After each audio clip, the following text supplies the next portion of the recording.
one of the things I always do every year is to get you guys to know a little bit our speakers, okay? So I will talk a little bit to them. I don't like the long intros where I speak, oh, this, you know, the bio, this is very boring. I will let the speakers tell what they want you to know about them. So Mick is the first speaker. Thank you very much, Mick, for joining us today. Thank you, my friend. So we were having dinner together last night. We've been talking about different topics, and he was sharing with me a couple of very interesting things. First of all, he's the father of a big family, 4 people, 4 children, right? Exactly, yes. And and we have other cases today that we'll be discussing, but I have 2 questions for you. You were telling me about, I was wondering yesterday about how is it possible for you to, you know, come and do all this research when you have a family of 4, which is like, wow. And the second thing is, you were telling me about how you are very involved in your community with promoting safety, digital safety with children, which I think it's amazing, right? Because when you become a father, I guess, you start worrying about those things, right? So tell us a little bit about that. Yes, exactly. So my children are being confronted at school right now with technology, so they get iPads or Chromebooks to do their homework and stuff. But cybersecurity isn't really a part of that. And before I had children, I wasn't being conscious about that and being actively involved. But because it's my profession, I really like to be involved at this point. So sometimes I teach at schools and tell children where they have to pay attention to, and obviously tell it to my own children as well. So. That's amazing. Yeah. What was your motivation? Because we're going to be having a Cyber Threat Intel talk. What was your motivation for that talk? Where it comes from? Well, this topic in general intrigues me very much. I'm really interested in cybercrime in general. And I think it's very interesting to see how this whole concealment aspect evolves our aspect on combating cybercrime. So that's why I'm very eager to share it. Yeah. Okay. No spoilers. So now we'll give you the floor. Thank you very much, Mick. Thank you.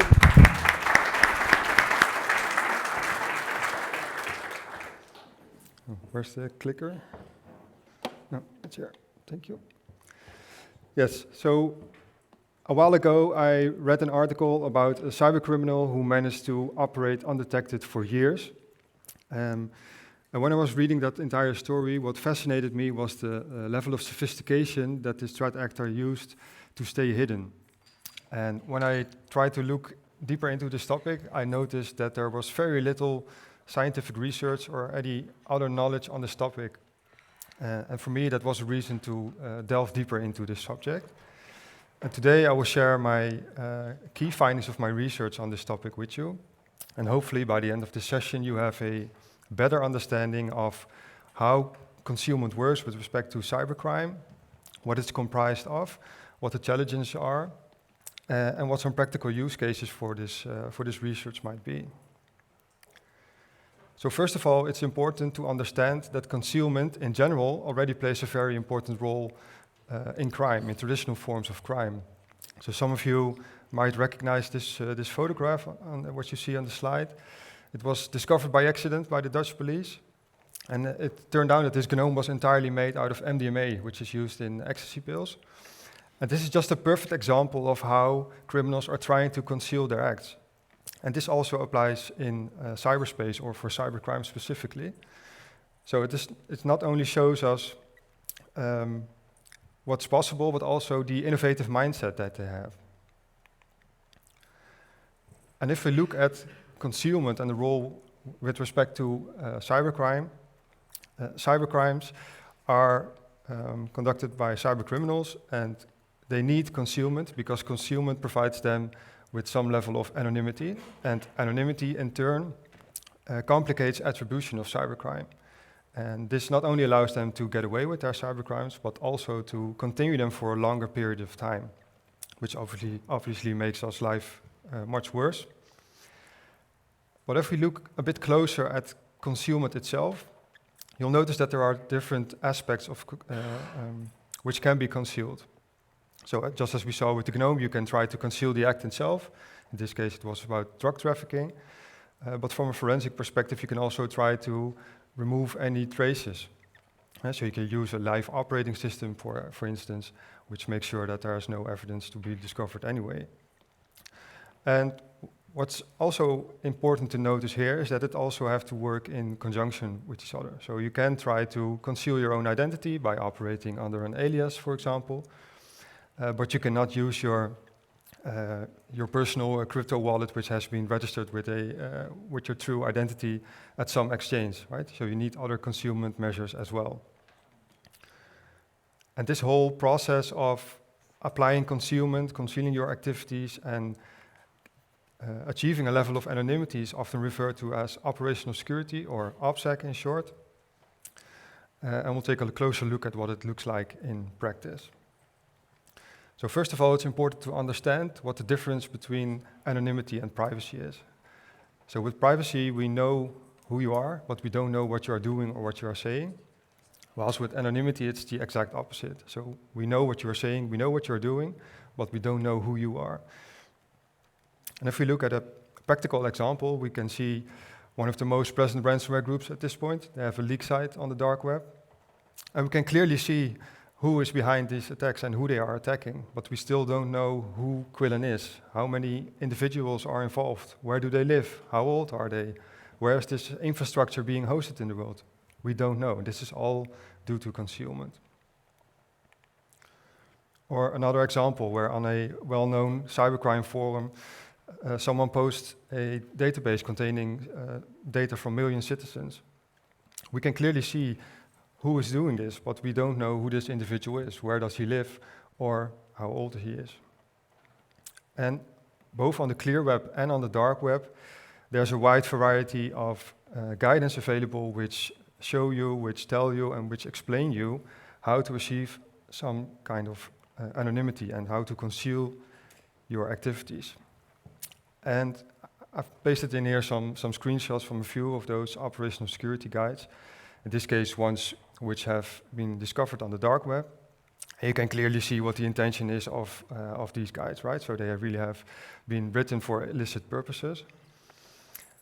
But it's also important to mention that there are also legitimate purposes to leverage the same methodologies and techniques as cybercriminals do.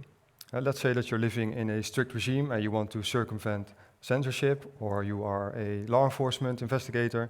You also might need to protect your own identity and make sure that you have concealed enough. So what I would like to say here is that it's dual use, but it's also at the same time hard to distinguish between the both of them. It's obviously always about how we use technology. So what I've done, I've tried to gather as much of operational security guides as I could, and I analyzed all of them. And I used Atlas-TI, which is a tool for qualitative analysis. And just to give you an impression of what such an analysis looked like, here on the left side you can see a part of an operational security guide, and on the right side you can see the codes which I have extracted based on the text. And what I tried to do was inspired by MITRE ATT&CK. So I tried to extract what are their tactical goals, which techniques or sub-techniques do they apply to achieve that goal, and what are operational procedures or tools or services that they might leverage to accomplish those. And on top of that, I also applied a coloring scheme. So in this case, the red codes have a technical nature, the orange ones have a behavioral nature, the blue ones have a physical nature, and the gray ones in this case are the operational procedures. And by doing so, for all those operational security guides, a new knowledge base has been established, which I have named Cloak, which is an acronym for Concealment Layers for Online Anonymity and Knowledge. And the name perfectly describes what concealment basically is. It's just as we are used to in cybersecurity, it's all about layered defense. They can not only use a VPN connection to attack a company or something like that, because if a VPN connection becomes compromised, they might be de-anonymized because their residential IP address might leak, for instance. So they need multiple levels of concealment that work together to make sure that their concealment stays on top. So the initial version already contained almost 1,400 unique TTPs, which is quite a lot. And by leveraging the same methodology, as that MITRE ATT&CK does, it allows us to see how concealment measures are related to each other. So we can see what some tactical goals are and how certain techniques, sub-techniques, and procedures or tools contribute to one of those.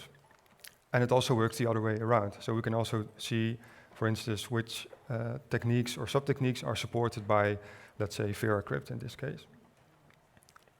So I don't think we have time to go into the details, but Cloak has been published on opsectechniques.com, and you can see that all TTPs have a unique description, a unique identifier, and you will also recognize the same colors as I explained before.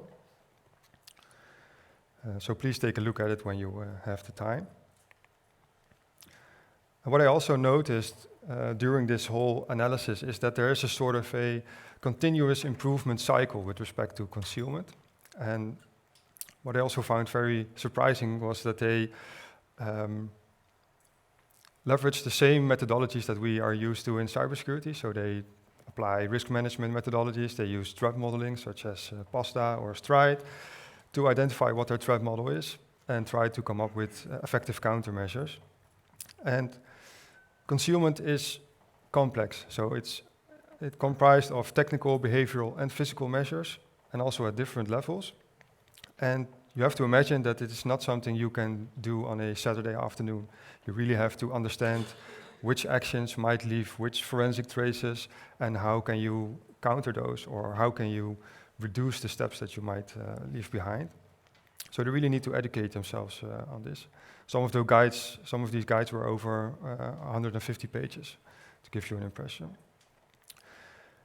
And what's also interesting is that they really plan ahead. So one of the things that I noticed was that they create what's so-called fake identity legends, which are sometimes fake entire background stories of people, even with artificially created faces and so on. And they create an entire background story, which is fake. So family, where they live, what their profession or hobbies are. And they really try to live, sometimes both offline and online, as that person, just to make sure that law enforcement might trace someone who is not existing in the real world.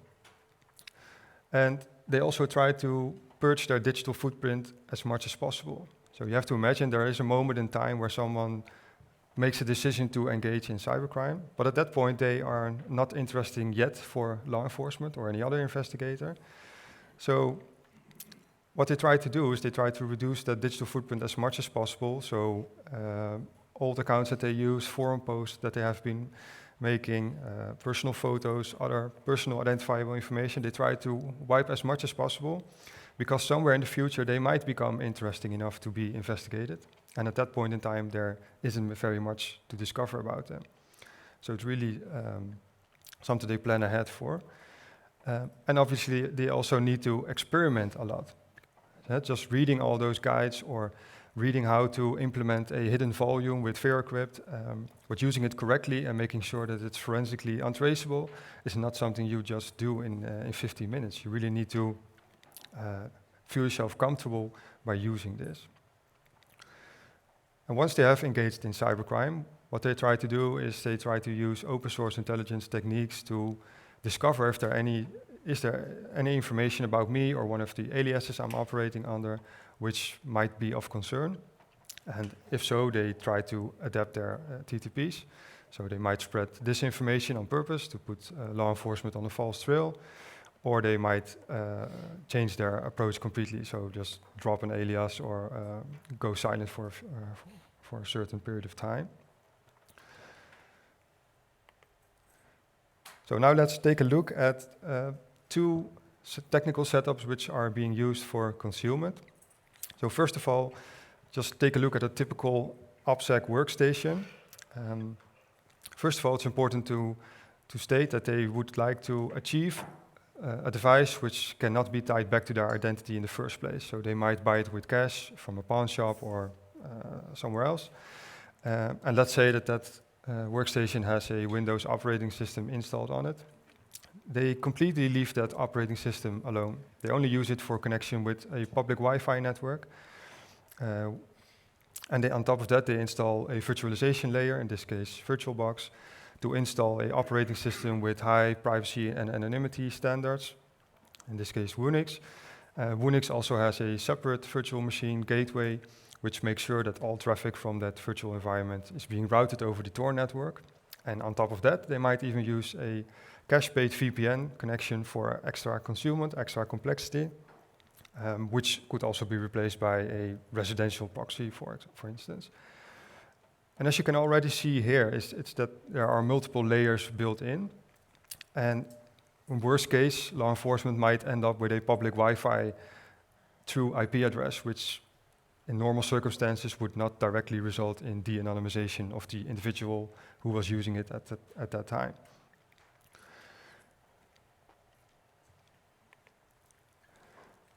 Then another example of how they recommend to hide and conceal resilient websites on the dark web.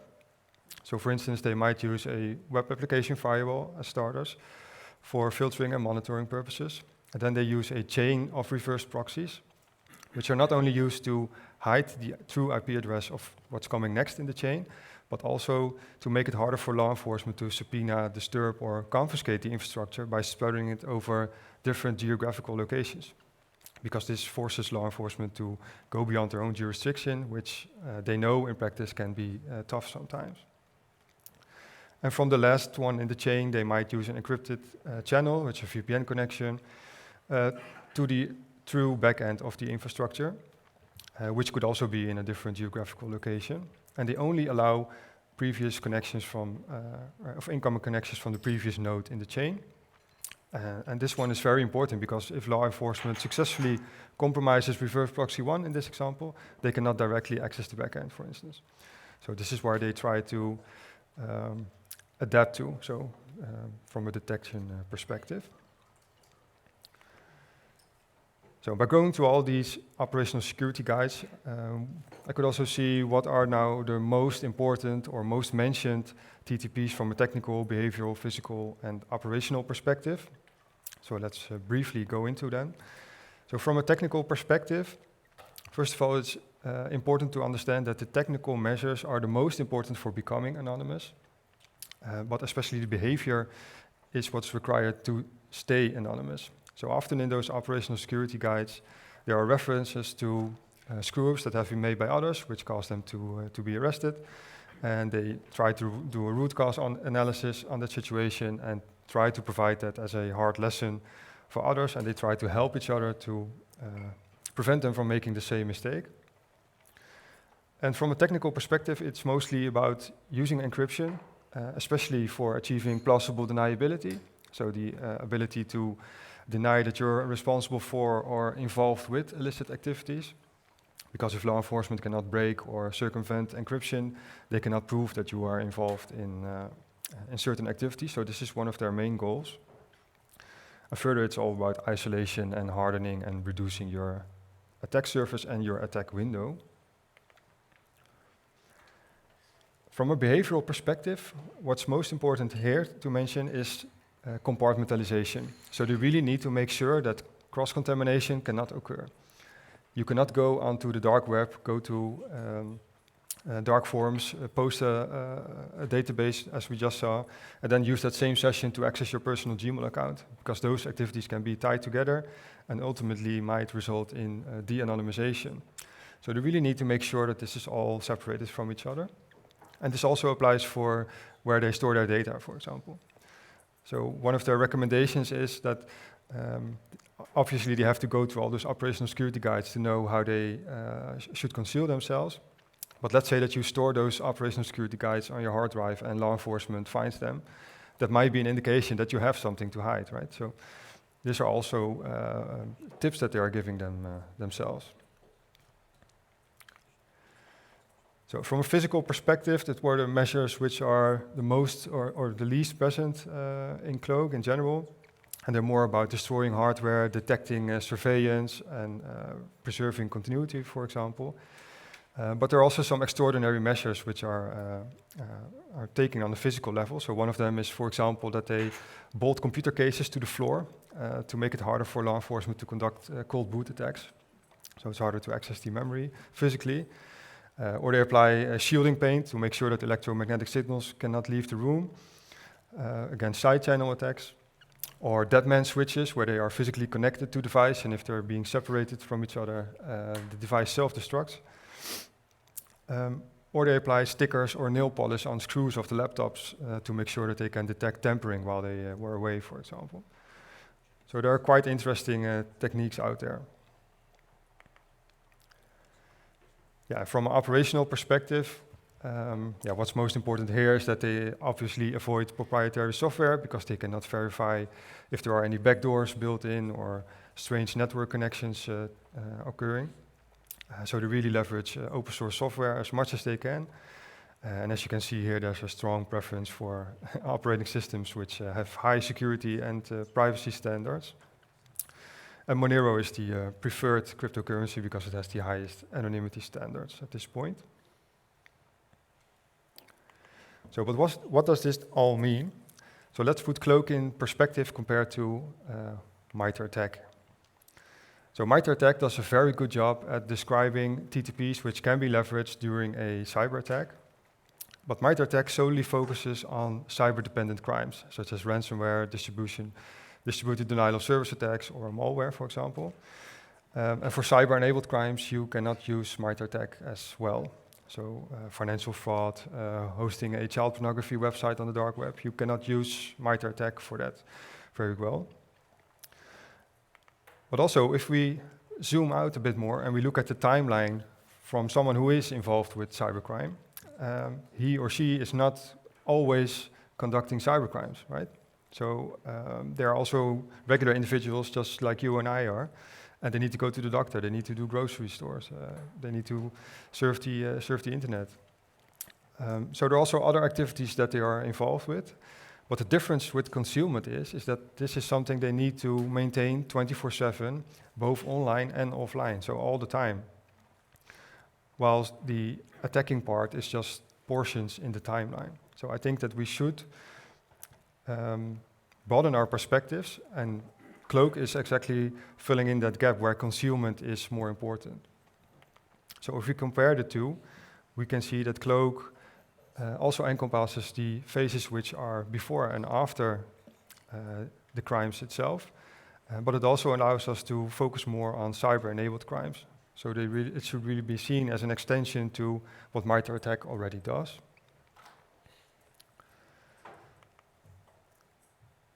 So what are some practical use cases?